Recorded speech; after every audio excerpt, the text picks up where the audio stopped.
Radiation is not the main thing. What is the real danger of a nuclear bomb? The threat of a global nuclear war has been circulating the world for decades. There are many international agreements on the non-use of such weapons and the destruction of existing bombs, but nevertheless, they are still located on the military bases of some countries. How dangerous a nuclear explosion is, many people do not even know. What about the shock wave? A nuclear explosion has several damaging factors. The first is a shock wave, which in a nuclear bomb spreads over considerable distances. Its movement exceeds the speed of sound in this medium, which leads to significant damage.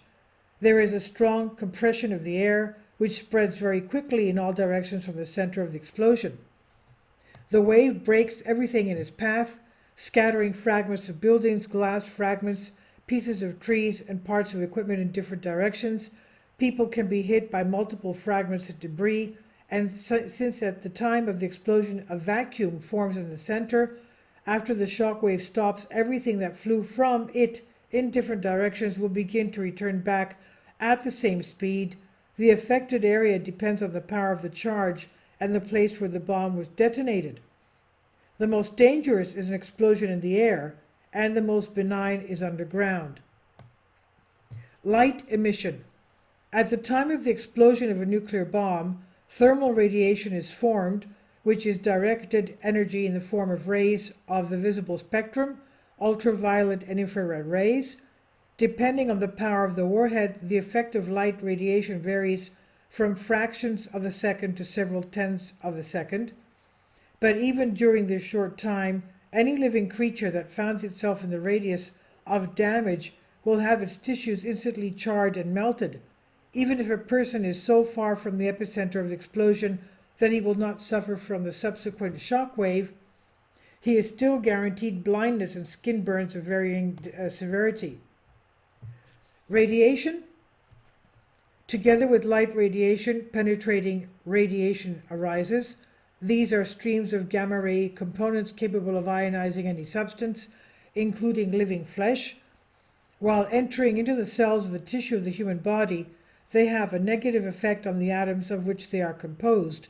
This leads to rapid death and further non-viability of entire organs and systems, which entails a painful death. But even if a person is at a sufficiently remote distance from the epicenter of the explosion and penetrating radiation, he will still be in a place where nuclear contamination will spread. In the book by K. Man Borg-Siegbahn, Alpha, Beta, and Gamma Rays Spectroscopy, Methods of Nuclear Spectrometry, it said that induced radioactivity can be used in some warheads. That is, after the impact of a nuclear bomb, substances capable of emitting radiation are especially formed in the soil. But the main danger for people and animals who find themselves very far from the epicenter of such an explosion is the formation of radioactive clouds, which are carried by the wind for a considerable distance. As a result, radioactive particles then fall out with precipitation, that is with rain, polluting the land, lakes, and rivers. Well then, along with breathing and the use of plant crops and water, radiation penetrates into living organisms and causes radiation sickness of varying severity. Electromagnetic pulse, EMP. During a nuclear explosion, as a result of a flash of light, radiation and ionized radiation in the air, strong alternating electromagnetic field called an electromagnetic pulse arises, EMP as we know it. Although it's believed that such a phenomenon does not affect humans, in the report of the Committee on Defense and Security of the NATO Parliamentary Assembly, entitled A New Era of Nuclear Deterrence, it is indicated that people, even those who are far from the epicenter of a nuclear explosion, due to the action of the electromagnetic field, may experience sensorimotor disturbances, inappropriate behavior, hallucinations, and even disability. But the worst thing for people who are so far from the impact of a nuclear bomb that they will hardly be affected by radiation is the final effect of an electromagnetic pulse. It not only damages electrical equipment, electrical appliances, and power lines, the impulse destroys the electronic ignition systems of internal combustion engines and permanently stops them from working. In a high-altitude nuclear explosion, gamma quanta interact with the atmosphere and, depending on the power of the warhead, are capable of traveling hundreds or even thousands of miles. That is, theoretically, after the exchange of a couple of nuclear strikes, people who escape in a remote corner of the planet will be deprived of electricity, and the electric devices and vehicles will cease to function. Even new equipment stored in warehouses, machines that have not yet been connected, and machines that have not been assembled will also become unusable.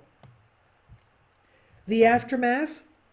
With more than 20,000 nuclear warheads between Russia, the US, and China, and potential density of the lesion will be different, more saturated. It will even cause the calderas of 6 megavolcanoes, that is supervolcanoes, to be broken with a catastrophic chain reaction.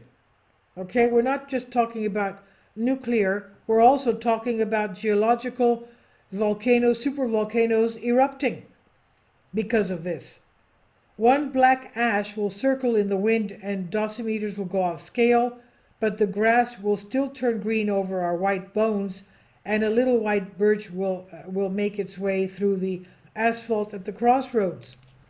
Surviving people will be technologically discarded in the Middle Ages, will be forced to live indoors by candlelight, manually cultivating the land and sew clothes from animal skins. Cultural and technological progress will be stopped for at least 100 to 200 years, but most likely forever.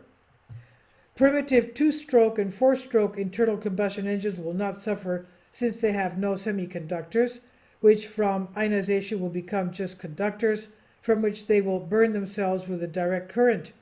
As long as there is at least some gasoline, solvent, turpentine, or acetone, and it can be obtained at least somewhere, and I doubt it can be.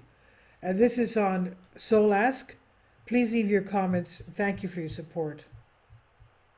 Kindly support my Patreon account. The daily posts are 5 videos daily, and they are totally different from what I have on my YouTube channel.